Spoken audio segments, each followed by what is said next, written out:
atomic gigantification was a sweeping Japan nation when along came a dude with an ultra attitude, a Kamen Rider who's the greatest kicker of Japan.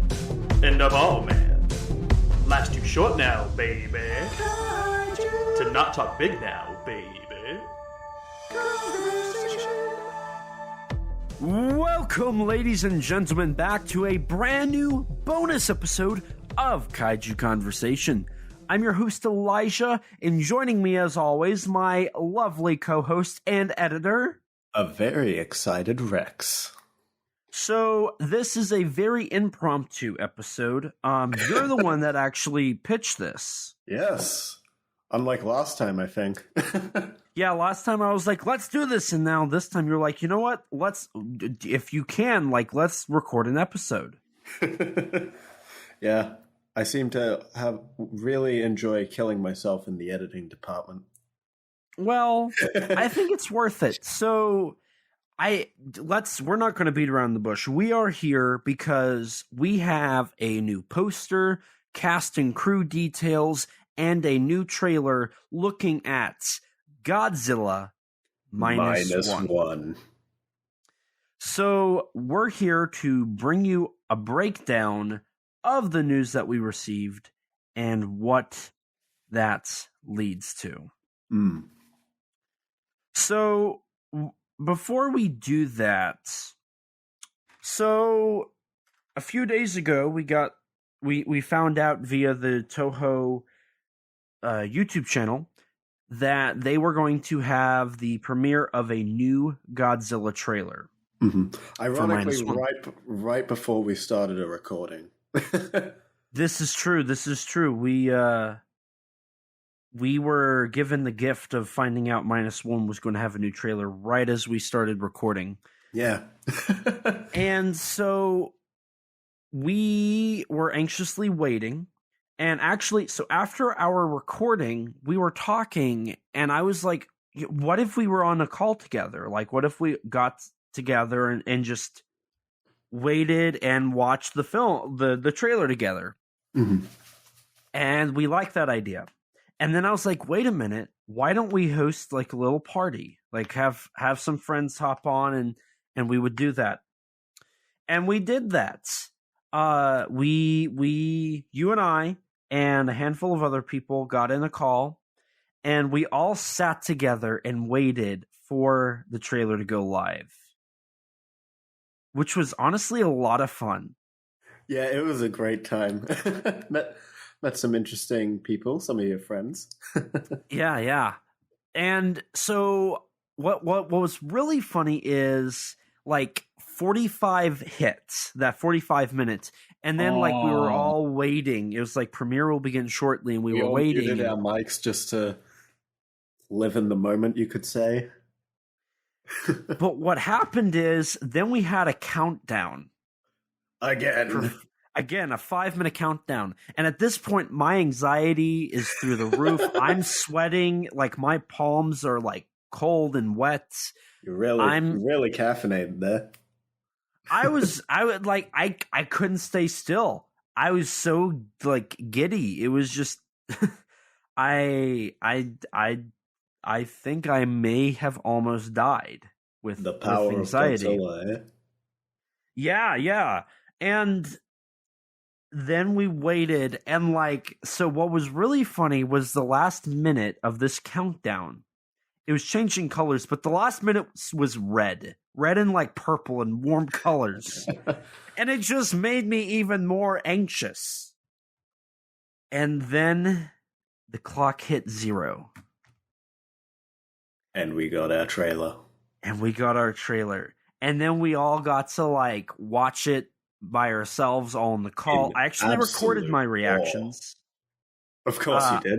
I did, and I'm probably going to post it onto the YouTube channel as like a short. Spoiler alert, it's just me with my jaw down, like freaking out and like saying, oh my god, this looks amazing. But no, this like after that we all like chatted about it and yeah, we got to talk about it. And As So new here we are. information kept on coming out.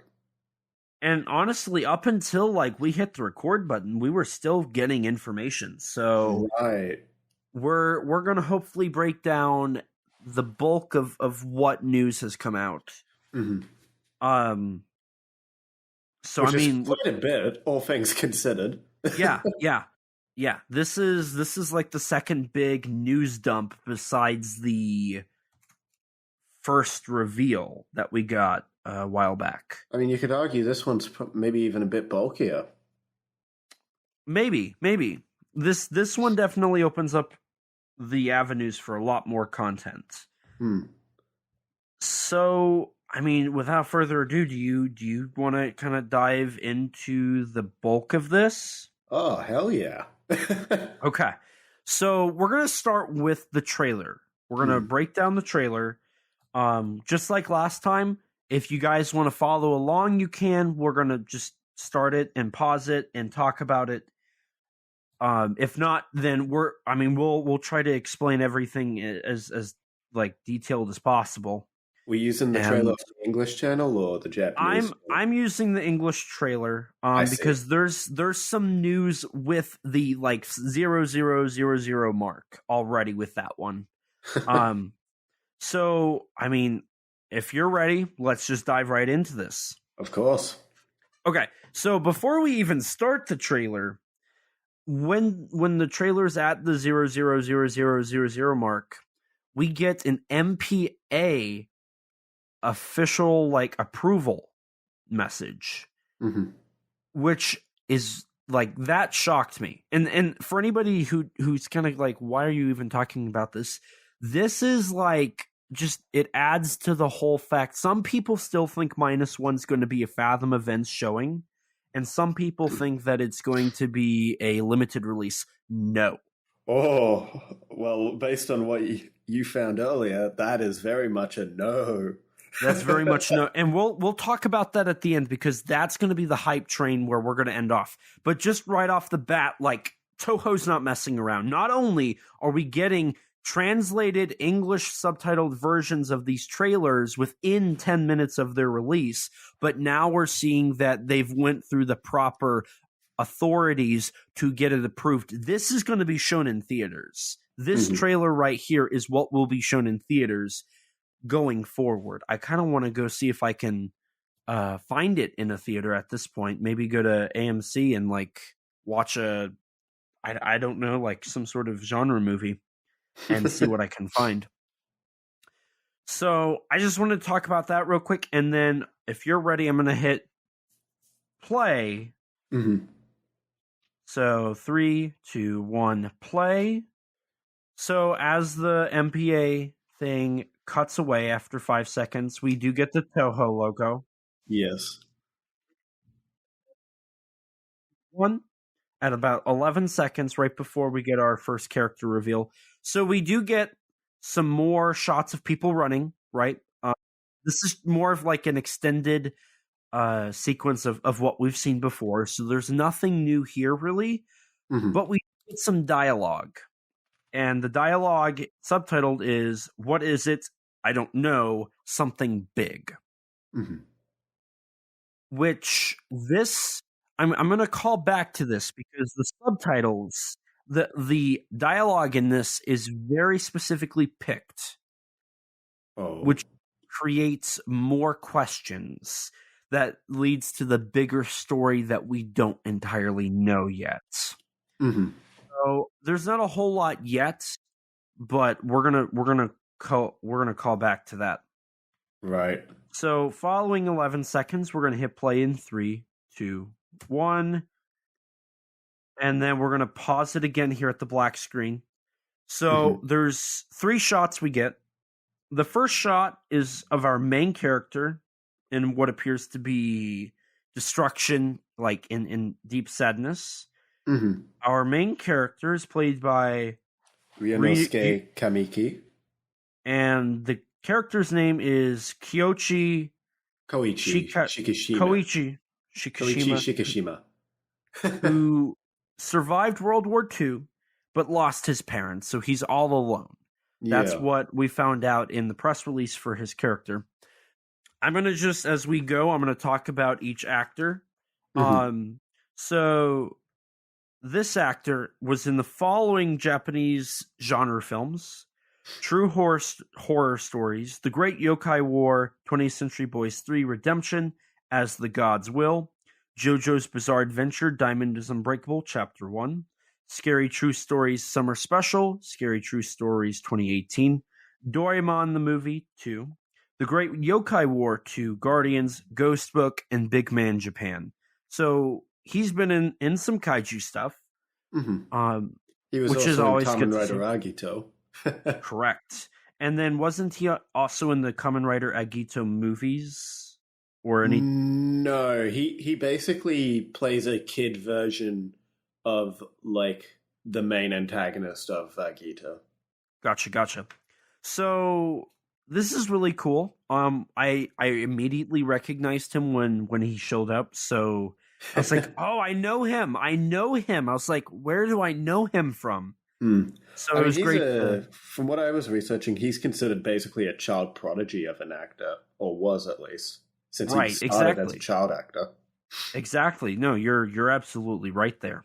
And I mean, something that I noticed with pretty much the entire cast is a lot of them are, this is practically an all-star cast, pretty much. Maybe not to like Western viewers, but if you're familiar with Japanese cinema, then you're going to recognize a fair few of these names. Right, exactly. And I still think that we may still get some more cast reveals that. Possibly. I mean, this is only the main cast. Right. We don't know our supporting side cast. I'm still of the opinion that Jun Kitamura should play the Prime Minister of Japan at this time.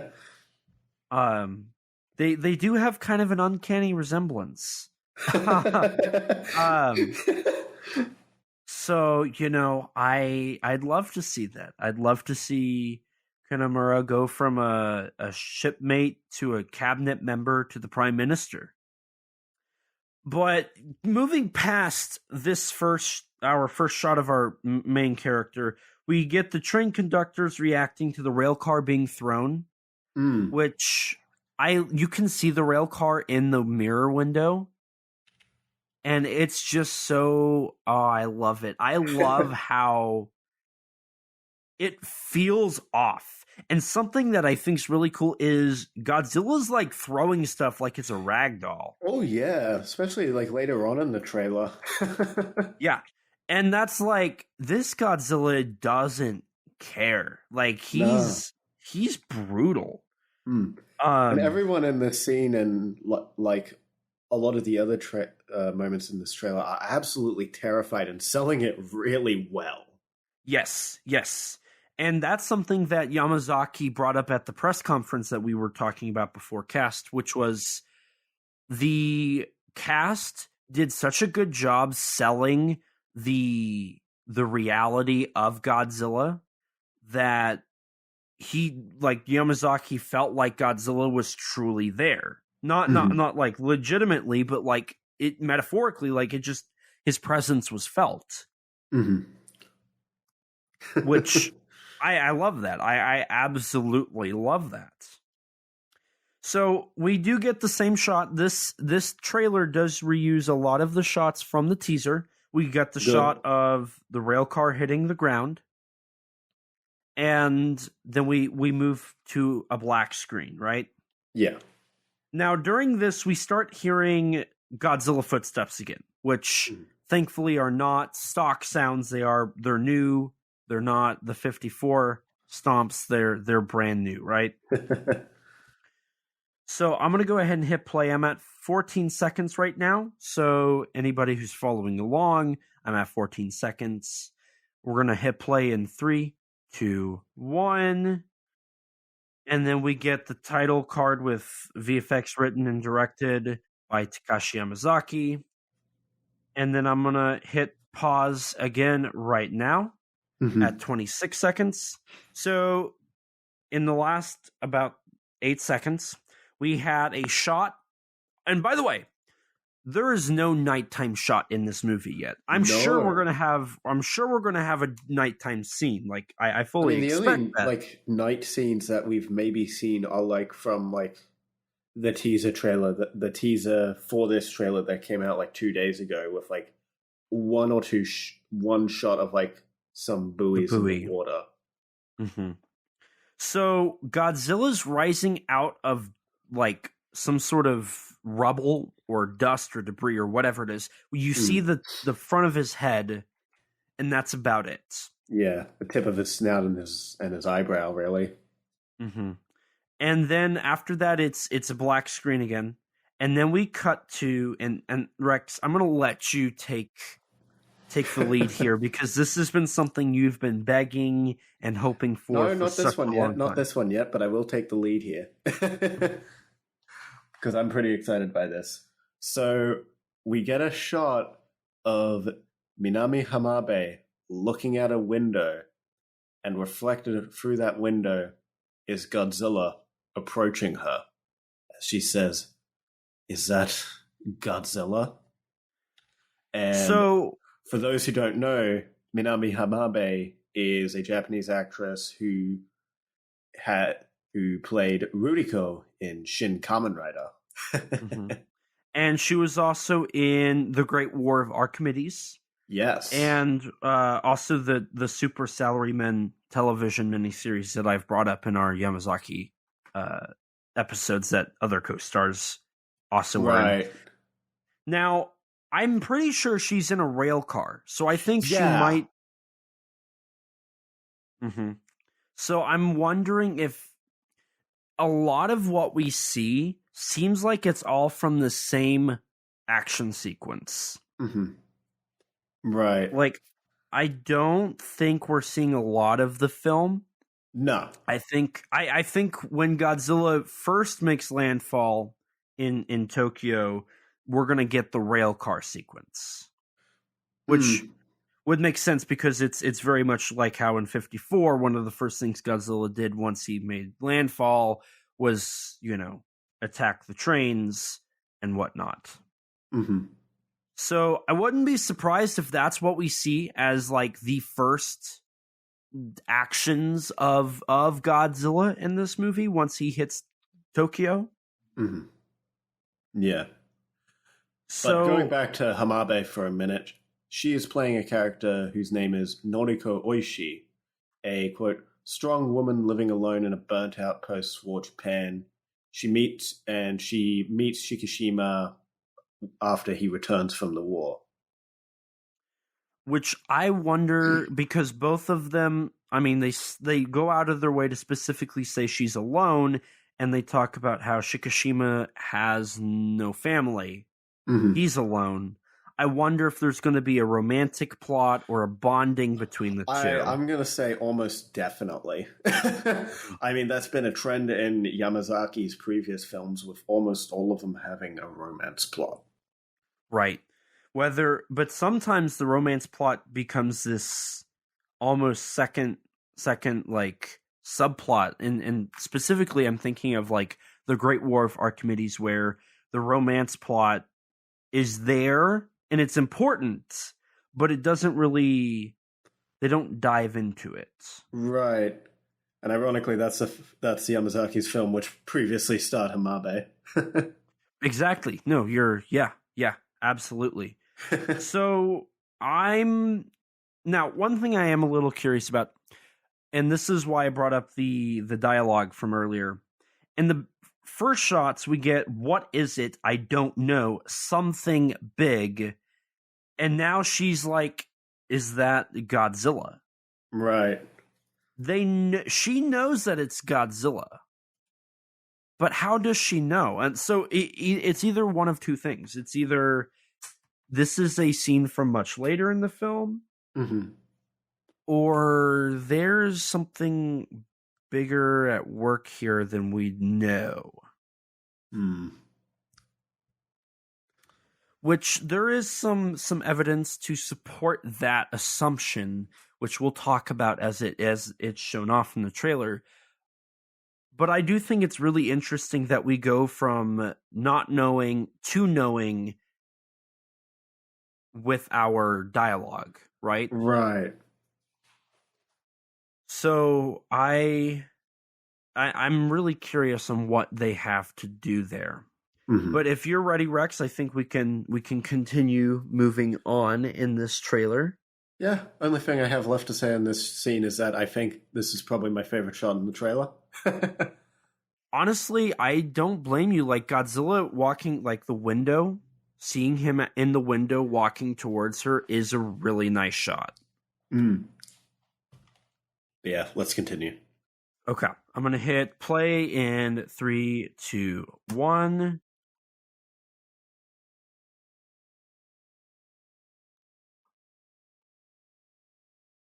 I'm gonna hit pause right now.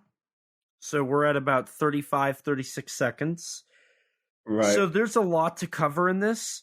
So we do get a shot of Godzilla biting the train again, the money shot, right? Slightly extended. Slightly extended, yeah. And then we cut to Godzilla. It's from the perspective of the bystanders below him. Godzilla moving his tail and destroying some buildings, right? Right. Another extended shot from the first teaser. Now, the one thing that I noticed is if you look in the middle at the bottom, you see our two main characters running, which I thought was interesting. They're right in the action here, like they're at ground zero.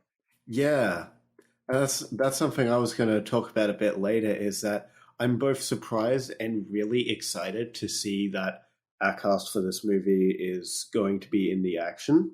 I think, Yamazaki has done a good job at building tension in some of his previous films, and I think, it's going to be really exciting to see. Often in Godzilla movies, you don't really see your main cast all that involved directly in the monster action, let alone right in the middle of the rampage itself. Right. Usually at most they might be a few buildings away that Godzilla might pass by once or twice. Mm-hmm. But even then, most of the time, usually in government rooms where they're the military's planning, like in the Heisei films, or right. And I'm curious, and following this, there's a shot that we're going to bring up that really makes me curious how they're going to be integrated into this sequence, because it gets a little dicey. Oh yeah. But yeah, so following this, we do get that shot that was used for the thumbnail of the Japanese trailer, which is the group of people running away as Godzilla tramples on them. Now, people falling from a tumbling building as well. And I do want to talk about this. So I stopped and I looked at the footage, and there's two shots. There's that wide shot with them falling, and then the closer up shot of them hitting the ground, right? Mm-hmm. Yeah. They're holding cameras. This is a group of reporters on a rooftop trying to report this. This is a 54 callback. I was about to say that's very similar to 54 with the scene of the radio guy. That's thank you everyone, but this is our last moments and all that. and it's the same people. So we get to see them on the top of the building as it starts to crumble. And I love that we're seeing almost a POV of them hitting the ground. This is insane how dark and gritty that they're going for the right. We don't see this in Godzilla movies. We really don't. We don't see. I mean, we all know that people die as they're trampled, right? Yeah, obviously, but you never really directly see it. The most you'll see is like the tanks getting trampled. Right. And we saw a little bit in 54. There's a little bit in 84. But like not to this extent. 54 is the closest to this extent. Right. And this just adds to the terror. Like, Godzilla's mean. Like, this is... I honestly am genuinely shocked that we're seeing a Godzilla movie to this extent with this. Right. Now, I do want to bring up, so in the wide shot of the feet, and there's also that reused shot from the teaser of Godzilla's feet up close as well. In the wide shot of Godzilla's feet that was used for the thumbnail, I tried to see if I found our main characters. They're not in there. So that shot, I think, happens. I'm pretty sure they are. They're not. They're not. I swear I saw them. Because, well, if you zoom in... They are in the shot. No, if you zoom in... But they're not. But they're not. You can see Kamiki. No, because I thought that too, but when you look, there's nobody around her with a headband on. Yes, there is. No, there's not. There's not. I can show it to you. Not. I'm looking right at the shot. There is nobody with a headband. You can only see it at like the beginning of the shot. Oh, okay. Yes, I do see them now. Yeah, you were just wrong. And yeah, they're not far away from Godzilla. And I do love that. So in that shot, it's basically a drone shot. In the way they're doing the movement definitely feels like a drone shot. That's something that I remember in class that they would do. And it looks fantastic. it does. It looks really, really good. And I do love how throughout the trailer and just, in general, the action, the camera follows. There's motion. There's a lot of blurry moments. Like, there's a lot of motion blur throughout the film, but only in the crazy parts. Mm-hmm. It's very clear, but when there's action, it becomes blurry. Mm-hmm. Which I love that. I think that's a really nice little detail. Mm-hmm. So if you're ready to go at 36 seconds, we will. Okay. I'm going to hit play in 3, 2, 1. I'm going to pause at 40 seconds. Okay. So, okay. This is the very... Possibly the craziest moment in the trailer? Yes. So, first, at the 36 seconds, there is a shot of an explosion. Mm-hmm. And we continue to see another shot of the explosion where we see that it's actually in the city next to Godzilla. But I don't think this is in the city next to Godzilla. I think they're two different shots. Maybe, but they're at the very least they're edited to look like that. Right. So during this whole thing, it's edited very specifically for a reason. I mean, the explosion in the first shot is definitely like destroying some sort of buildings. Right. So this is what I'm wondering. That first shot looks like it's a wide shot with like a huge... Because if you look in the bottom middle, this is like above the buildings from a far distance from this explosion. I'm wondering if this is a certain weapon of mass destruction. I see what you're getting at. That is cut here to look like it's the explosion that Godzilla goes through. But this scene and the two scenes after the Godzilla shot are together, and the two scenes with the buildings crumbling, like turning to dust, is the shockwave of the most powerful weapon used on a populated city. Because even like if you look at the sky between the wide shot and the Godzilla shot's got some greens, some grays, some blues.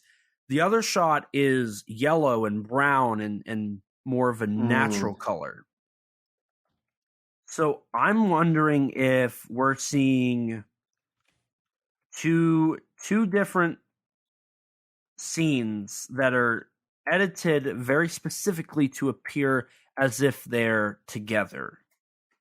Maybe. I can see what you're getting at, actually, looking at it again. And the weird thing is, I don't think the big explosion is where Godzilla's at, because when you go to the Godzilla scene, it's really weird. Godzilla's just standing, staring at this explosion, and all of the human characters are staring at the explosion as well. Even our two main characters. Two leads. Yeah. Which doesn't make sense. Now, another thing is, if you look on the right-hand side, you see the famous clock tower, the Hattori clock tower. Mm-hmm. So we know what happens after this scene because we've seen the fallout. The aftermath. Right. So something here does lay waste to the entirety of the city, or this portion of it. But I really don't think that these four shots are supposed to be the same sequence. What is a little weird is we have our two main characters, and they're about to get blown away by this shockwave, if not like covered in debris. So, I mean, we do see a bit later a character that I think is meant to be, I think that's Kamiki's character, whom is like covered in all sorts of like dirt and debris, screaming. But I don't think that would be. I mean, the color grading between these two sequences, I don't think works entirely there. But we'll talk about that when we get to that scene. Right. But I'm curious, like, another thing is, like, why it's not an explosion on Godzilla. It's an explosion of a building. So I'm curious why the building is exploding and not, like, a projectile at Godzilla. So that's one of those things where it's like, what's being hidden here? And I mean, it could be Godzilla's atomic breath. I don't like think it is, because in the aftermath, we see people protesting with military individuals around this area. So I'm wondering what... Could it be America? American it could be. Intervention? Well, it would have to be, because at this point, Japan didn't have any military. So then perhaps that causes Japanese protests, because, like, you may be attacking this monster, but you've devastated our country already, and now you're doing it again. Right. Which I think is going to be part of the problem, is the protest against using weapons on Japanese soil, because it's just destroying their city, their country even more. And if Great War of Archimedes showed anything, Yamazaki's not afraid to point out the corruption of the governments. Right. And I think we will see a little bit of that as well as we continue throughout the trailer. So if you're ready, I think we're gonna move on here. So we're at 40 seconds. There is more text. Post-war Japan had lost everything. We've seen that before. I'm gonna hit play in 3, 2, 1. And following this, we do get the shot of the Hattori clock tower once again, and the from 0 to minus. And then we get something new and interesting. I'm going to hit pause right now at 56 seconds. So we see, following the Hattori clock shot, this is where it gets a little interesting, right? So we get a shot of a battle cruiser in the water Yeah, an overhead With- shot of it. with Godzilla swimming underneath, which looks really good. It is worth to note that a lot of people have been comparing this to 2014 between the teaser that we got, this shot, Godzilla rising out of the dirt, and a shot at the end.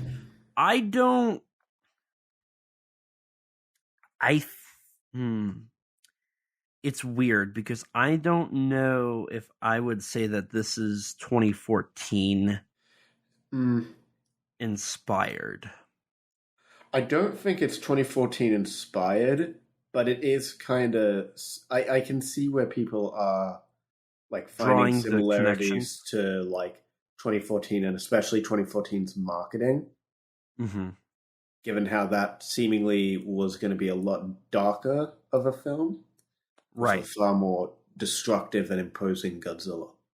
Right. But what's interesting about it is this is the color grading of like the GVK sequence where Godzilla and Kong fight on the boats. Except which it looks I a bit love. better. It does look a little bit better, but I will admit that the color grading during that is pretty good. But we Rare get that GVK compliment. I know, and right? a -1 episode, no less. And a -1. But I will say -1 is doing that throughout the entirety of this. And even with how everything's laid out, like some of the shots of the buildings kind of makes me feel like we're looking at a miniature city, how it's shot, which I appreciate that. I love being able to like feel that nostalgia that Godzilla has, right? I mean, the look of this movie so far is pretty gorgeous, all things considered. So all of the cinematography and the color grading we've gotten is on par with the final fight in Parasite Part 2 that I love. Yeah, honestly, yeah. It is it's that rich, saturated color full of like cool colors, but then the warm colors come in and just like make such a stark contrast that it's so visually beautiful.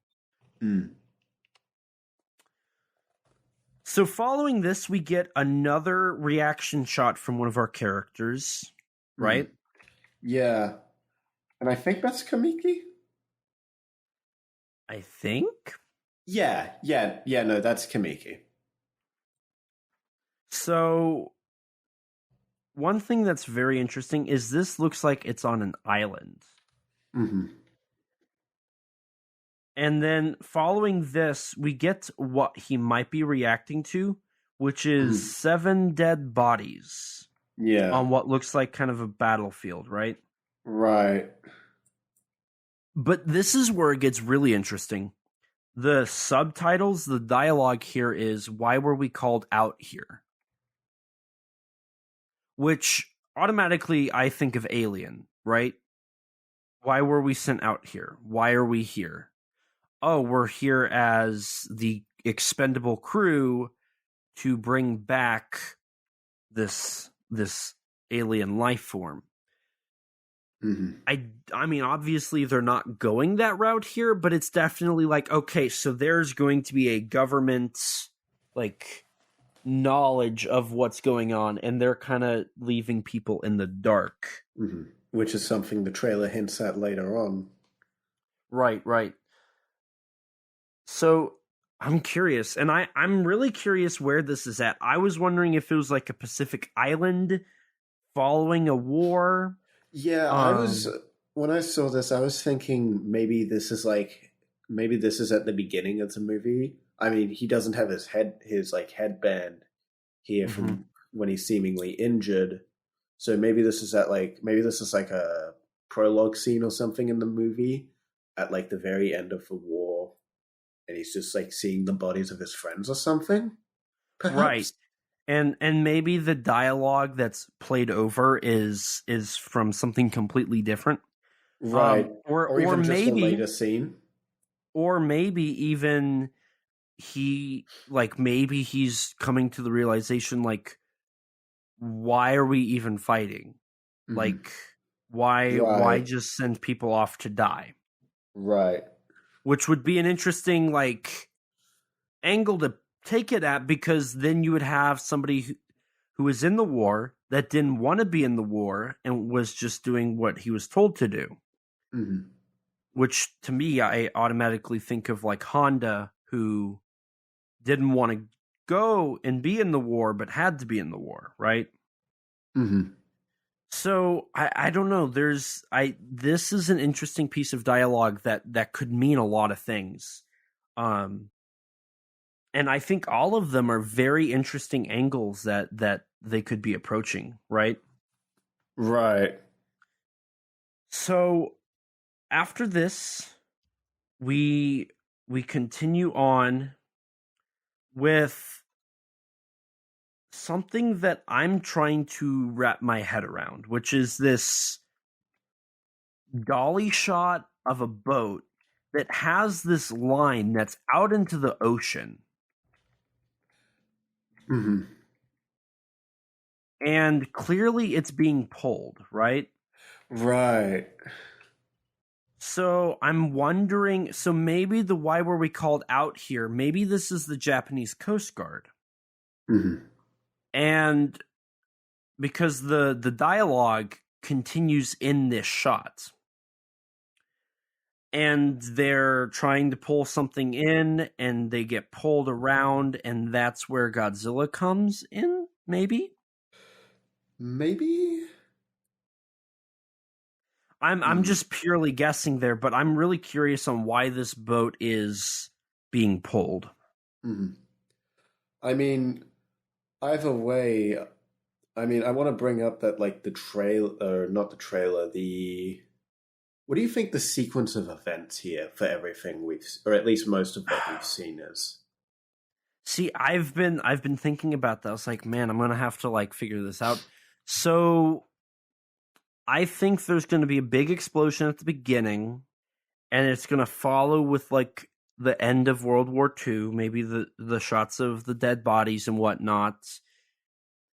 And I think we're gonna have the boat sequences first, right? Like I think they're gonna go at the angle of 54. It seems like there's a lot of 54 angles here. Mm-hmm. They're gonna start with like boats disappearing and whatnot. And in all fairness, one of the first boats that did go missing, I believe it was the second one, was a search and rescue boat looking for the other one that disappeared at the beginning of 54. Yeah. So maybe this is that circumstance, right? Like maybe this is that whole situation again. Perhaps. Why were we called out here to look for a boat? Where's the boat? And then that's when Godzilla appears and the boat goes down. Mm-hmm. Something along those lines, potentially. Mm-hmm. And then I think we get the train sequence. I think that'll be the first appearance of Godzilla. And then I don't think we've got a lot from either the middle or the third act. I think everything we've seen is pretty much from the first act. So we were at 56 seconds, right? Yes. Okay. Yes. So before we move on, there is a shot, and I think this is of Hirono Yuki Yamada. Suki. Is it Yuki Yamada? Yeah. Okay. Who plays Shiro Mizushima, who was in Full Metal Alchemist: The Last Transmutation, in Full Metal Alchemist: The Avengers Scar. He was also in Keizuku Sentai Gokaiger. Yeah, that was his debut as an actor, where he played Gokai Blue in that. And he was, obviously he's in all of the Gokaiger movies and appearances. And various other reappearances of the character. Right.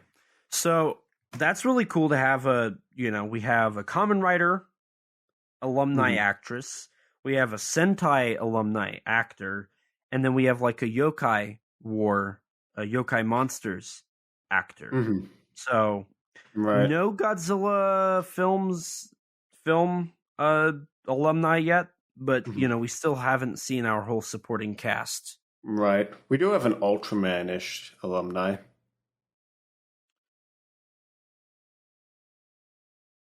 Do we? Yes. Who do we have? Takata Aoki. Who plays Tachibana? Hmm? Yeah. Not. Or Okay. Munetaka Aoki, sorry. Munetaka Yeah, I was like, Sorry. So, yeah, he played Hajime Tsuburaya in the NHK documentary drama Futari no Ultraman. oh, interesting. Okay, so it's like Ultraman alumni actor with a little asterisk. Yeah. Okay, gotcha. He was also in Battle Royale 2 in 2016 Yuki Onna movie, by the way. So, and then we paused on this still call with the text on it. This microfilm is the property of the United States government, United States of America War Office, microfilmed by NIPSO Naval District, Washington Microfilm Section, which this is the beginning of a lot of questions. I mean, this basically, alongside the previous teaser from a couple of days ago, confirms that the film is set around 1947. Right. Given that this organization was shut down in 47. Right. And so, I mean, one thing I will also bring up here is this has to do with the Navy, right?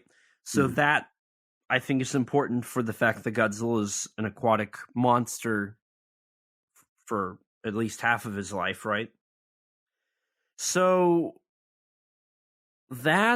I'm really curious because we don't really know what this is about. We get some hints, but we're not told, right? So this just adds to the what is really going on. Like, maybe America knows about Godzilla, but they didn't say anything. And if that's the case, then, like, I don't know. Like, that's such an interesting idea of, like, the United States being directly involved with this, but it being a Japanese movie, right? Especially during post-war Japan, where the feelings for Americans were less than favorable. Right. So yeah, I'm really curious with where this goes. If you're ready, I'm ready to hit play again. Yep. So we're gonna hit play in 3, 2, 1. So I'm gonna hit pause again right now at 1 minute and 3 seconds. So we do get a shot of what looks like a briefing room. Yeah, it's like some of the text on the like whiteboard to like the left of the screen. I believe it reads like something along the lines of like giant monster damage report. Okay. So I was wondering, because when you look at kind of what's being shown on the projecting, yeah, I was wondering if that was like, is that the coast of Japan, do you think? I'm not exactly sure where it is. It's a map of some sort with like water depth, clearly, but yeah, I'm not entirely sure where it is, I'm afraid. So I'm starting. So I mean, we get this shot and we get the subtext, the subtitles. The government is not telling the public, which I'm really curious where they're going in reference to that. Because the cover-up aspect that's not something typically found in like the Japanese Godzilla movies, right? Right. I mean, there's a little bit of a discussion in 54 on like whether or not the public should know about Godzilla. Right. And I do wonder if this is anything like the debrief sequence in 54 where they're talking about Godzilla's origins potentially, because during that there is the whole like Godzilla came from this time period, Well, I'm Right. definitely like from this these shots. I'm getting kind of a Dr. Yamane-ish vibe from the main character in this sequence, Hidetaka Yoshioka's character Kenji Noda. Right. I agree, which while we have him on screen like this is the first time he appeared, for his credits, he was in Juvenile, Yamazaki's first movie. Mhm. All three Always Sunset on 3rd Street movies. Yes, he was the Fueled guy a who Man. wrote about Godzilla and caused the cameo scene.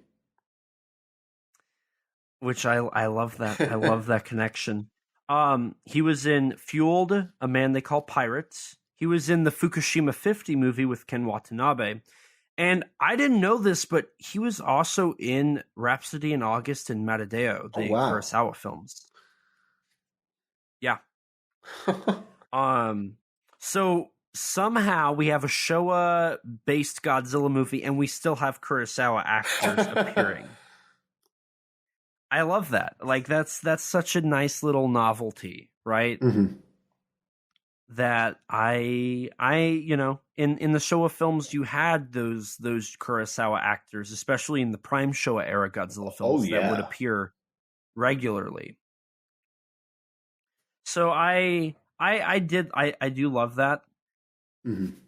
And I'm really curious if he's going to be our Dr. Yamane character of the film. I mean, that's what this scene makes him seemingly look like to be. Yeah. Right. And even so, moving past that scene, we have more subtitles saying somebody's got to do it. Which makes me wonder what's going to be. That sounds like a sacrifice. Like somebody's got to do it. I'm really curious. Now, during this, we're watching two naval ships almost running into each other, it appears, right? And then we cut to two of our side characters. Kenji Noda and then Yoji Akitsu, played by Kuranosuke Sasaki. Which, for Sasaki, when it comes to his credits... I don't think he really has many outside of like the 20th Century Boys trilogy. You're correct. That was his credits that I could locate that were Tokusatsu related. So I will say this. There's a lot of 54 stuff going on. I'm hoping they don't do the Oxygen Destroyer. Yeah. But I feel like we've seen the Oxygen Destroyer too many times in recent years. But I do wonder if they're going that route, if this might be in the third act and this is them. This is like, maybe it's Shikishima. That's his name, right? Shikishima. No, it's not. Yes, it is. Okay, Shikishima. Going and saying, somebody's got to do it. Let me go down with this weapon that is developed. And this is the other characters telling him no. I don't know. I would like to think that that's not what's happening here. I kind of agree. I think the OD's been used too much in recent years, but I also think just in general that weapon should really and honestly stay in 54. Yeah. And I'd agree with you there, honestly. So, I mean, we don't know, but we're going to have to, I guess, we're going to have to wait and see. I mean, the trailer description kind of poses a question like, will the devastated people be able to survive, let alone fight back? Which makes me, again, just really curious on how are these characters going to deal with Godzilla? Right. And even speaking of that, like the following shot of them screaming, we have our main character who is clearly in, I don't know. He's around a bunch of rubble, right? Right. I mean, and he's got dirt. My guess for when this could be is like maybe after like that explosion that happens earlier. But then that Right. makes me wonder like where's Minami Hamabe's character, Noriko? Right. I mean, there's always the chance that maybe she's killed in the blast, Maybe. and he's like left to. I mean, this could be, for all we know, this could be in the the end of the second act. Right, right. So, I mean, I don't know. I'd be really curious to see why, and he's clearly upset. I mean, the yell is not from this scene. It's very much an ADR yell. Mm-hmm. But there's still definitely something here that's not entirely accurate or like explained. Right. Following this, we get a shot of the Tokyo Bay area on a map. Yeah, with someone pointing at it. And there's I'm wondering if this is like, because there's a part of Tokyo that has like this lined area, which I'm curious if that has to do with like a bomb radius of sorts, maybe. But I here's the thing. I don't think they're going to go like, from what my understanding, Yamazaki doesn't rewrite history in his period films, really. So I'm really curious how and why they're going to bring in the historical aspects during this time. I mean, I think the lined areas might just be an outline of like the borders of Tokyo itself, perhaps. That's kind of what it looks like to me. It could be. It very well could be. But following this, we do get another shot of a Japanese battlecruiser. As water arises and Godzilla's hand appears. Just grabs it and like is about to like trash this thing. Right. Which we've never seen Godzilla do this. No, really. Never. Yeah, usually when he fights battleships, it's usually only like his atomic breath, maybe in like GVK, it's like his dorsal fins and like his tail. And like the shots, maybe like there's like a couple shots where he's like jumping around, but he doesn't really hit any of the battleships when they're like shooting at him. So. Right. And I do wonder, I wonder if this was intentional. If you look at that, if you look at the clip we're talking about, the way Godzilla grabs that battleship definitely feels not animalistic. It's kind of like it would be if a human were to be right. In a suit. Looks odd. And that's which what I'm really not fascinated by, because I'm really curious about this Godzilla's like personality and behavior. Right, because it doesn't feel like your normal Godzilla. No. It really doesn't. No. And speaking of normal Godzilla, following this, we do get a nice shot of the atomic breath, with it doing a GVK-esque shot. Right. Yeah, coming from the water and just going up and destroying a battleship. Beautiful explosion. It is, and I do appreciate the fact that Godzilla's breath is kind of like a muted blue. It's not like a rich blue. It's kind of a whiter blue. Very Showa in that regard. Yes.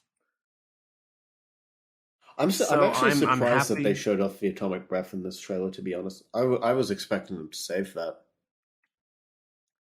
I'm not too surprised, because I feel like that's just something like, unlike in America where like I think there was that question of, will he have the atomic breath? Mm-hmm. Japanese Godzilla movies, just in general, like Godzilla's supposed to have stuff like that. Yeah, of course. So it's not really a surprise. You know what I mean? Mm-hmm. I mean, it's not a surprise that he has it. I'm just surprised that they showed it in the trailer. You know? Right. Okay, I get what you mean there now. So, I mean, I'm curious to see how he uses that. Like, right? Is it? I don't think. I mean, this Godzilla seems like he's more of a physical fighter than an atomic breath fighter, right? Mm-hmm. Well, yeah. So I'm curious to grab the ship in the previous shot, right? So I'm really curious to see how they balance the projectile with the physical combat. Mm-hmm. So, I mean, if you're ready, we can continue to move on. We're almost through the trailer. Mm-hmm. We only have about 25 seconds left. Yeah. So, if you're ready, I'm going to hit play in 3, 2, 1. So, we get some more establishing shots. I'm going to hit pause here at 108. Yep. We get another reaction shot from one of our characters with the subtitles, "Everyone's dead," which I think this is during the war. I think that this scene, because it looks like it's in like a kind of a very natural area, mm-hmm. I wouldn't be surprised if this is like during the war. Yeah. And this is Sasaku Tachibana, played by Munetaka Aoki, as well. Correct. So, I mean, after this shot, we get a sequence of a destroyed battleship as rescue boats approach it. Which I love the idea of, like, they just find these battleships just ruined. Mm.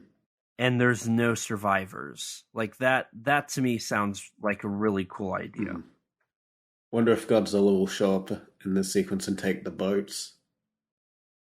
That would be very cruel. Mm. Very cruel and very, very horrifying.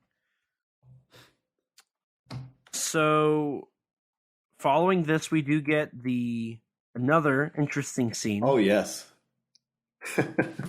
Rex, do you want to take this away? Yes. So we see a woman talking to Kamiki and calling him a disgrace. Said woman is Sumiko Ota, played by the long-rumored Sakura Ando, one of my favorite Japanese actresses who I've been very hopeful would appear in Godzilla Minus One. And if you want to talk Tokusatsu, she was in the Great Yokai War 2 Guardians. Mm.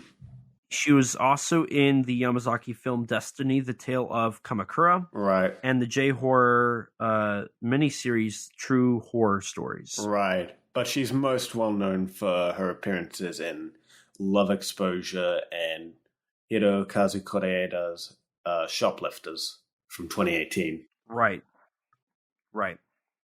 Yeah, brilliant now, actress. Very glad to see her in here. So what I think this is, so the character of Oda has to have some sort of relevance to our main character. Mm-hmm. Right. But she can't be his mother since his parents are dead. Right. What I'm wondering here is maybe like a friend or a distant relative. Perhaps an aunt. And this... Or like a caretaker? Mm-hmm. What's interesting here is, so if you look at this shot, it starts with an over-the-shoulder shot, then cuts to kind of a medium shot of the two characters. She pulls this white cloth off of him, which I think is what becomes his bandana, that he will wear throughout the movie as kind of his reminder. Maybe. This is probably be early on in the film as well, with him in his army uniform. Right. I think this is following the war where he did not die, but everybody else did. That we saw earlier in the scene in the film in the trailer. and he's kind of disgraced because he didn't take his own life for his country, potentially. Maybe. I don't know here. But what's really interesting is if you look, there's some like buildings that are destroyed in the background here. Right. It almost looks Which like makes me a wonder- refugee camp. Oh, not a refugee camp, but like People who have lost their homes and they're just kind of salvaging what they can. Yeah. Yeah. I was thinking the exact same thing. Following this shot, we get Godzilla throwing a boat like a rag doll. A pretty massive boat at that. Yeah. This scene kind of reminded me of like how everything looks in this reminded me of the Great War of Archimedes that did talk about boats and whatnot. This definitely looks like it's a harbor and kind of a spot where they would be making ships and whatnot. It's definitely at least a harbor, which this is where I really was like, whoa, we're getting intense. We haven't seen Godzilla throw stuff like this since really 54 with a bridge. Right. Or I guess he did that in Shin too. Yeah, he did. And then it cuts to black. And that's where we stopped for now. Mm-hmm. Yeah, like I'm really curious how they're gonna use and interpret Godzilla's strength. Right. Because it looks like he's like, I mean, actually before we go into that, we need to talk about the scene after. So if you're okay with it, I'm gonna hit play in 3, 2, 1. Where we get some dialogue here, and then we're going to stop it here because at 14 seconds, because this is where I think the entirety of this is perfect. So we get a piece of dialogue during the black scene that says "that monster," and then it fades in with one of our characters, and that character is saying, "Will never forgive us." Yes, Kamiki's character. I think that this right here is basically saying we're getting the Final Wars Godzilla again. And the reason I say that is in Final Wars, the old man who's taking the young kid in Manila around the country says, "You see, they made a huge fire, burned everything in existence. That is why Godzilla can never forgive mankind." And that's because Godzilla's not a hero in Final Wars. No. He saves the day, but he's not a hero. He destroys cities in between the monster fighting. Yeah. I think we're going to get that here, except he's going to have no monster fight. He's not going to be the lesser of two evils. We woke him up. And Godzilla is not going to be happy about Hiroshima and Nagasaki.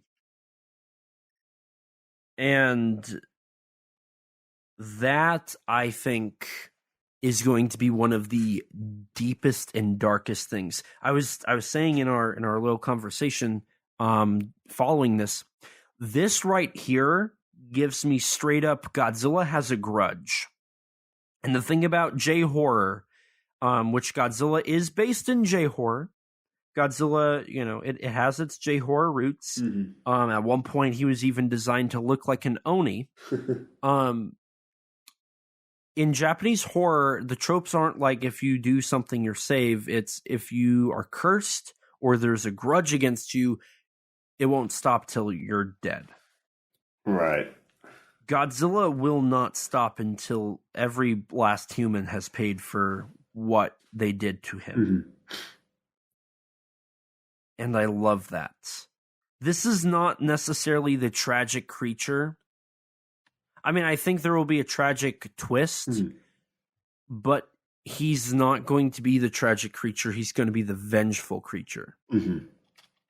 It's going to be less sad, I think, towards the end and more scary of this animal that's out to to kill everybody. Right. Sort of GMK-esque in that regard, I guess. Right. And that is, I mean, I think both Shusuke Kaneko and Yamazaki have a similar concept when it comes to Godzilla. Mm-hmm. Certainly similar in how they showcase Godzilla's brutality. Right. No, because both Yamazaki and Kaneko's Godzillas go out of their are way. The ones probably the most violent. Actually, yeah, I didn't think of it earlier, but yeah, GMK actually goes quite out of its way to show the scale of Godzilla's destruction and him, you know, the lives lost during that. With like the girl in the hospital and the people that get crushed under Godzilla's foot when it goes like through that bridge. Right. Kaneko goes out of his way to do what Honda did with setting up your victims. Right. Almost like a slasher movie that would follow the victim as the killer slowly closes in, and then we see the kill, and then we move on to the next one. Kind of that way, except, I mean, obviously Godzilla's not a slasher, but it's the same concept. I don't think we're going to get that same setup for -1, but I definitely think we're going to have Godzilla, like, intentionally stepping on people and killing hundreds, if not thousands. I mean, based on what we've seen, we're seeing that happen on screen. And then after and I wonder if this is our main character's death. Or if this is like, because the way, I mean, he's got blood out of his mouth. And it looks like they've been hit pretty hard. I'm really curious on where this takes place in the movie because it's a very interesting scene to include. Because by this point they know what Godzilla is. So I mean, there's always the possibility of maybe the naval operations go out to try and kill him with depth charges or whatever. That fails. Like maybe our main characters are all trying to kill Godzilla and one by one they all die. And at the end, that's when our main characters suggest that Godzilla will never forgive mankind. And that's why we have to. And then it cuts to maybe, I think this is the idea of the movie, which is survive and fight. Yeah. I noticed in some of the press stuff, they kind of highlighted that. Will you survive and will you fight? Right. So I'm wondering if that's kind of the, like, Japan was past 0, they were -1, and they have the option of surviving and fighting, whether we die hiding or die fighting, kind of. Right. You know, maybe it's not a coincidence that Ryuhei Kitamura and Yamazaki both directed Lupin the Third movies. Think we should continue? Yeah, let's go ahead. I'm going to hit play. We're at 1 minute and 14 seconds. And 3, 2, 1. So we don't get a lot more throughout the rest of this film. Trailer. So the trailer's over. The last shot we have before our title sequence is Godzilla getting out of Tokyo Bay onto the harbor. Yeah, seemingly continuing from sometime after that shot of Godzilla throwing the boat. Right, which, is that a battleship that's in the harbor now? Yeah, I thought it was a battleship. I thought it was Godzilla, like, climbing onto a battleship at first, and that had me a bit confused. And it wasn't until I saw the truck where I'm like, wait a minute, this could be like maybe a harbor or something. Right. I don't know. I wonder. I mean, maybe he threw the battleship on here. That's what I was thinking. Maybe the movie starts off with like Hiroshima, Nagasaki, World War II coming to a close, the ending of World War II, the mysterious ships and naval vessels capsizing, getting destroyed, disappearing. And it gradually gets closer and closer to Japan. And that's why we have naval officers and naval ships sent out to figure out what's going on. Find out it's Godzilla and people know, but not everybody. And then as Godzilla appears, boats get thrown onto the mainland. Godzilla appears, we get the whole train sequence. Maybe that's the sequence of events? Maybe. Godzilla's this impending doom that's getting closer and closer, and they're not telling the public. Mm-hmm. I don't know. That'd be very interesting. We at least know that Godzilla, based off of the 18-second teaser trailer we got hyping up the trailer, we know that Godzilla's coming from the south archipelagos. Yeah. Kind of around Ogasawara and whatnot. Yeah. So we'll have to see. I don't know. There's so much here. Like there's so many guesses that we could make. And based on that, we know he takes on some ships, a few ships before arriving at Tokyo. Right. But I mean, following this, we do get the Godzilla Minus One trailer, or the logo again, narration. And then we get something that's really scary. So stock sound effects. I was going to say, so the first thing here is they're using the 54 roars. Yeah, I'm not really a fan of that. I'd prefer an original roar personally, or even just like a new mix of like the classic roar. Right, I agree. I was kind of hoping that we would get a new Godzilla roar. Or maybe they're keeping that as a surprise. I don't know. Maybe we'll have to wait and see for that. We will. But what's scarier than that is, so we see Godzilla, which he's surrounded by smoke. And he's roaring into the air. But what's even more scary is he's burned and scarred. And sparks and chars are going on around him as well. Or even no, that's actually his body that's got like the chars and the sparks. Right. So I'm really curious what is going on for this. I mean, you and I both called it. We both. It's some sort of like explosion or something has happened around him. Perhaps it's the aftermath of the bomb from earlier. Like perhaps the bomb explodes.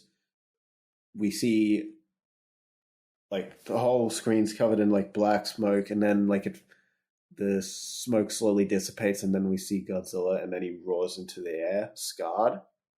And then eventually we see like maybe that shot of Kamiki like screaming at Godzilla or something like that. Maybe. I just the thought. So first, I do want to say we both called it. We both said that it looks like Godzilla's got some fresh scars on him. Right. But more so than that, I'm curious if this is gonna like the keloid scar thing that's synonymous with Godzilla's skin. I wonder if we're gonna kind of get that here. Yeah. Like that's Godzilla quite has violent been here too. Right. And we've never seen Godzilla this like messed up before. No. I mean, like sometimes he'll get us a couple scars, like in obvious like the ending of Against Mechagodzilla gives him that massive scar that carries over into Tokyo SOS, and then 2014 he gets some scars that are obscured by like the god awful lighting, which somewhat carry over to King of the Monsters, but never something to this degree. Right. Not anything that he survived, at least. Right. So I'm curious. Like, is that and what I'm even more curious about is that at the beginning or is that at the end? Right. And will these scars stay throughout? Like, if this is like at the beginning or middle of the movie, will this stay till the end? Will he perhaps heal or something? Maybe. I don't know. I'm very interested. I'm very intrigued. This trailer has left us with a lot of questions and only so many answers. But we do know this. It's going to have a nationwide release in the United States December 1st. It's going to be an IMAX. This is the first time a Godzilla movie from Japan's been in IMAX outside of Japan. Right. It's going to also be in 4DX and MX4D, which both in I have Japan and the US. Yes, which I have 2 of those 3 formats very close by. I will be going to see them in both. We also get confirmation that this is going to be distributed through Toho International, which this is the first time they've done something like that. Mm-hmm. It's kind of odd because they just had new management go in for Toho International. Makes me wonder if the reason they did that partially was because the previous management couldn't run it to do something like this. I don't know, but I do. That does make me wonder about that. So I think this is where we should bring up the scale of this movie. Oh, yes. Now that we're talking about. So the film is being released in Japan November 3rd. It's getting it's premiering at the Tokyo International Film Festival November 1st. Yeah. Closing film for that. Correct. It currently is slated to be released in approximately 500 screens November 3rd, which is the widest Japanese release of a Toho film ever. Right. Even more so than that, when the film comes to theaters in America November or December 1st, it is slated for over 1,000 screens across America.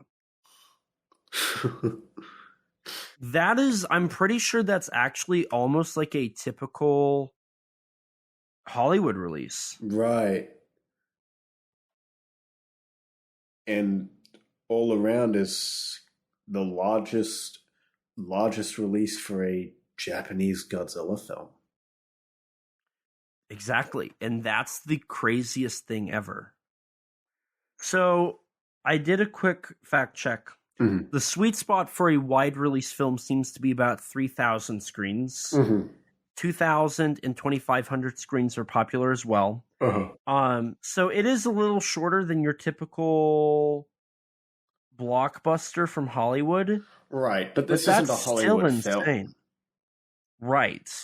This is and this is Japanese... still bigger than what Shin Godzilla had.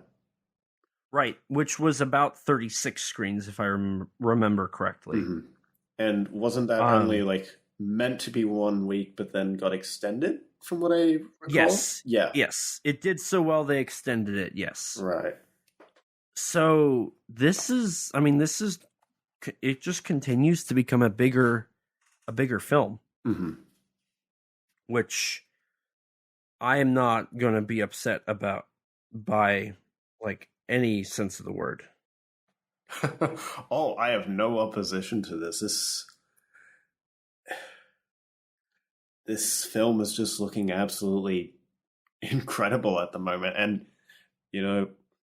I'd say less is more with these trailers.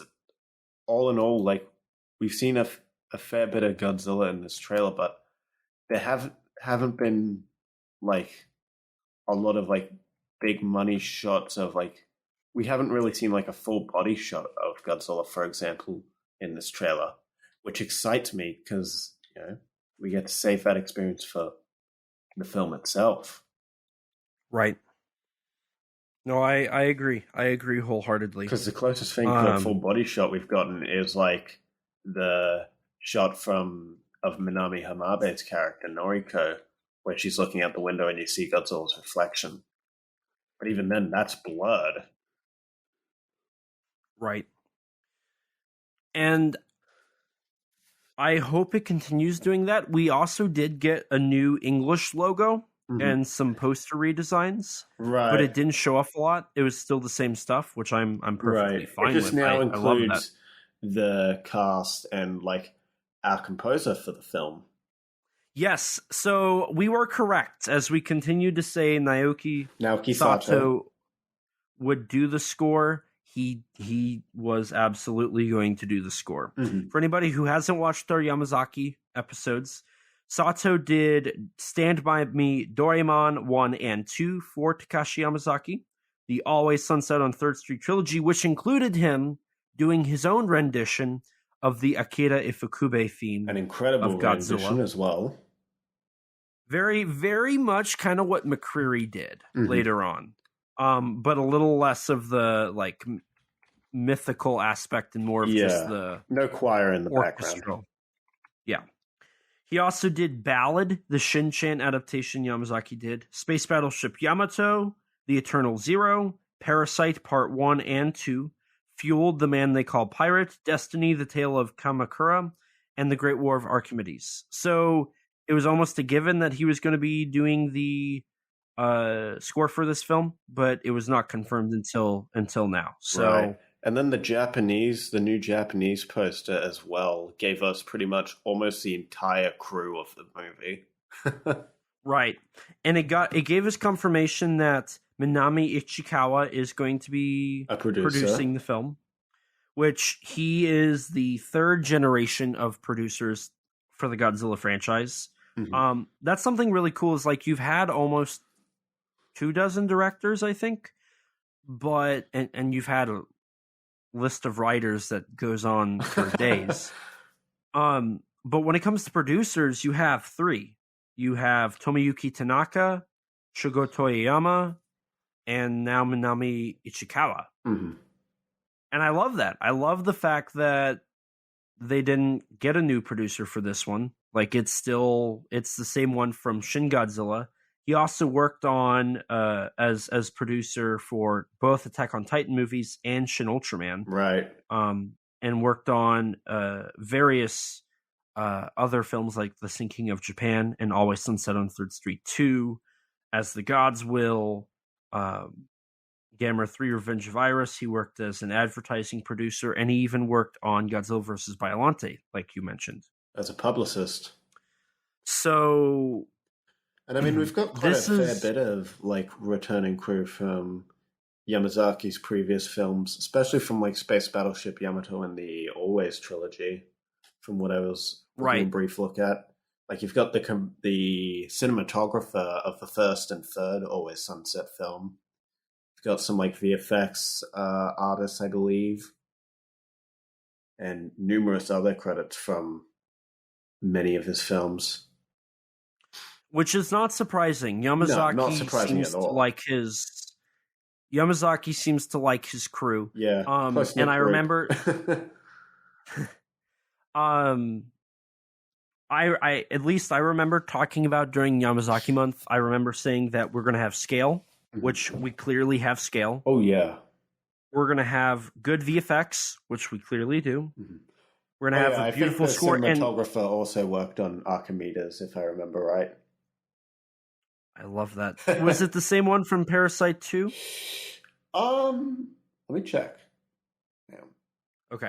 While you're checking that, we knew that we were going to have a beautiful score, and if the music in the trailer is Sato's doing, it's already like hitting that really intense sound, and I can't wait to see what else he does. Right. What else he brings to the table. Okay. It's not the cinematographer of Parasite Part 2, but it is the cinematographer of Archimedes, because it's Kozo Shibasaki. Okay. And he did Always do Sunset some pretty good 1 and 3. Okay. So he'll be able to make it look pretty good. Right. Cinematography's great. We knew that we were going to have a pretty solid cast. I'm trying to think what other things I said that I felt like Yamazaki would. Just putting it out there, like for anyone who's unfamiliar with this cast, like I'm not familiar with everyone here, but the ones I am familiar with, like Hamabe, Sakura Ando especially, and Yoshioka, God, am I excited for them. I am very, very excited that they get to be in a Godzilla film. I want to say that was all of the things I knew that were promised.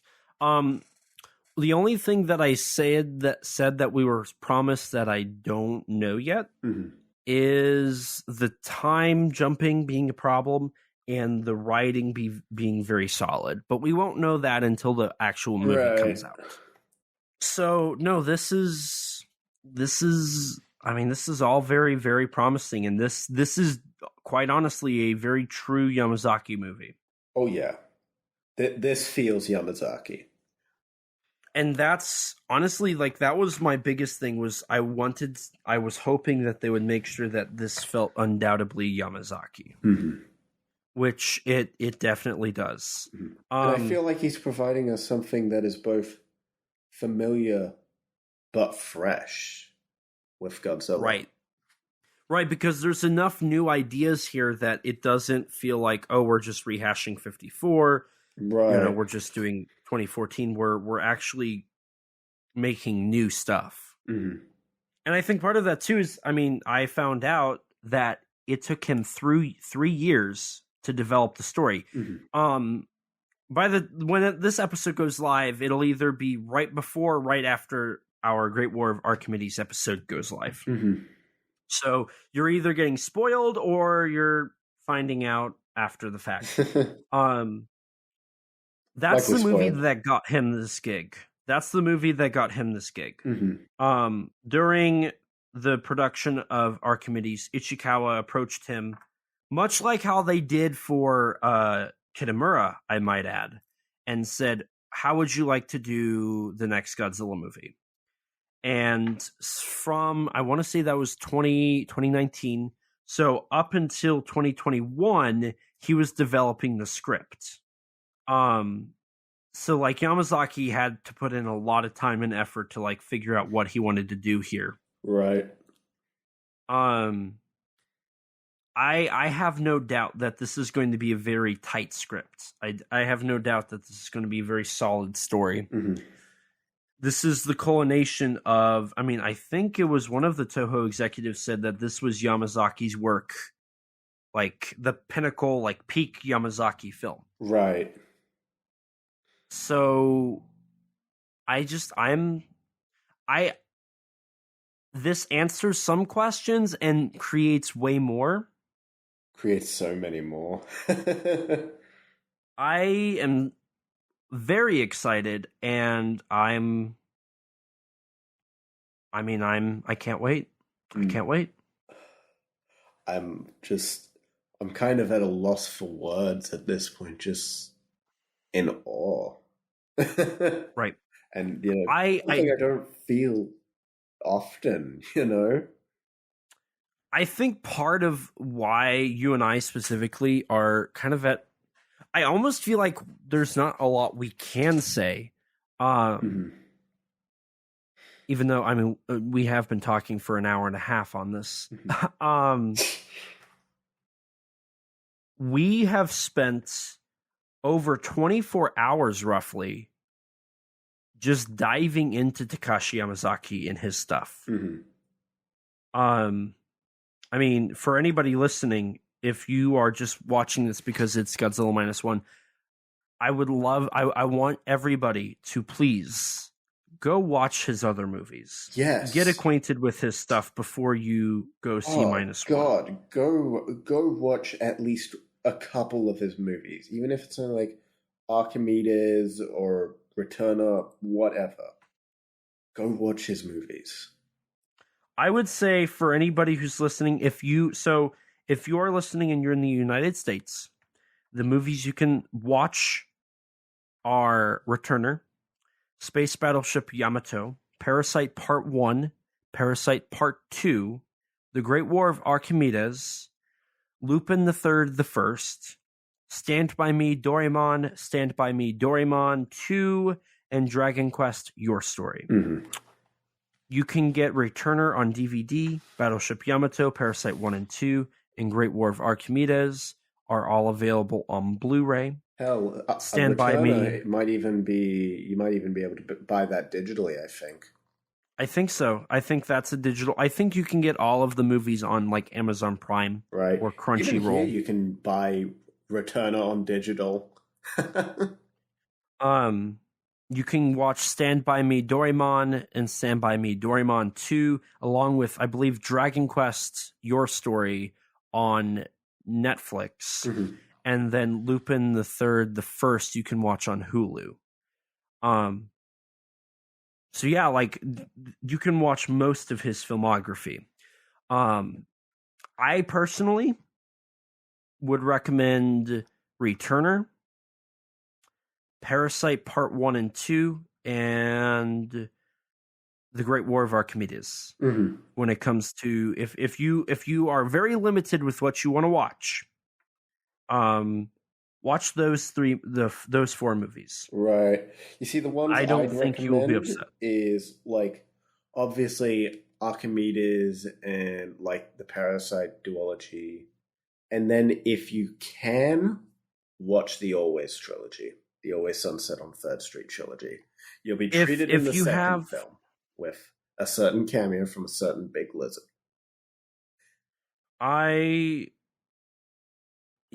If you can get the Always trilogy, I definitely would say go give that a check. Mm-hmm. Go watch that. The second film is beautiful, heartbreaking. It was an emotional roller coaster in the best possible way. And that film is 80% of the reason why I am very, very excited for this film. And I think this has the potential to be among the best Godzilla films. I agree. I think this could very much grow to be one of the best Godzilla films of all time. Mm-hmm. And I think Godzilla fans might appreciate it even more if they watch some of his other works beforehand. Right. I mean, you and I both have grown a lot in our appreciation of Yamazaki over, like, August, especially when we were watching these films. I agree. And not to say, oh, check us out more, but if you do go watch those Yamazaki films, I legitimately do recommend listening to those episodes that we talk about those movies. Shameless self-promotion. The most noblest of podcasting traditions, as I like to call it. No, I learned stuff during those episodes.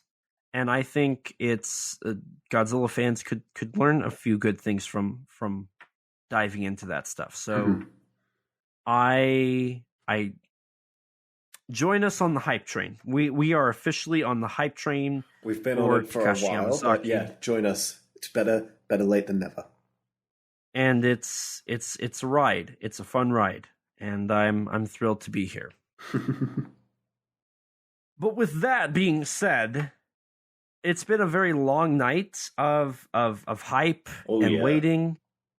And I think with that, we can go ahead and wrap things up here unless you've got anything else you want to say, Rex. No, I think I have covered everything. Okay. Yeah.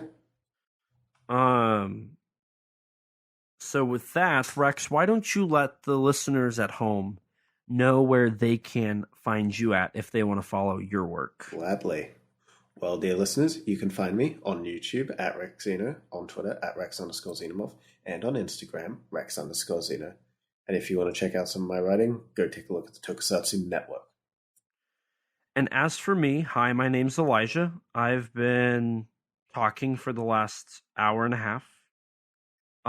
If you want to check out my stuff, you can find me on YouTube at ET13 Productions, on Instagram at ET13 Productions, and on Twitter at ET13 Productions. You can see some of my opinions or thoughts on movies and news and whatnot, or check out my most recent short film, SOS Seek Shelter, or see my toy photography. All of that can be found there. If you want to check out my writing, where you can find the first English language article written on the Takashi Yamazaki Godzilla movie, written by yours truly, you can go to kaijuramenmedia.com, where you can check out all of my news that I've reported about, or you can purchase any of our 10 issues that we've put out, where you can read stuff I've written. Issue 10 is up for pre-order. If you want to pre-order that, we have a holographic limited edition cover art that there's only a few left in stock if you want to pre-order that. Definitely check that out. Or you can order the digital copies of issues 1 through 9. Issue 10's digital copy goes live very soon. So definitely give that a check out, kaijuramenmedia.com. Besides that, you can find me on the Kaiju Weekly News podcast every week, where we talk about the news for the week of kaiju and giant monster movies on the Kaiju Ramen YouTube channel. Besides that, I am also a host of Monsters with Attitude, and you can find us on YouTube at Monsters with Attitude or our Facebook group, Monsters with Attitude. I also got to write a review for Ghidorah the Three-Headed Monster in a book titled Giant Bug Cinema, a Monster Kids Guide, covering giant bug cinema, and it's a lot of fun.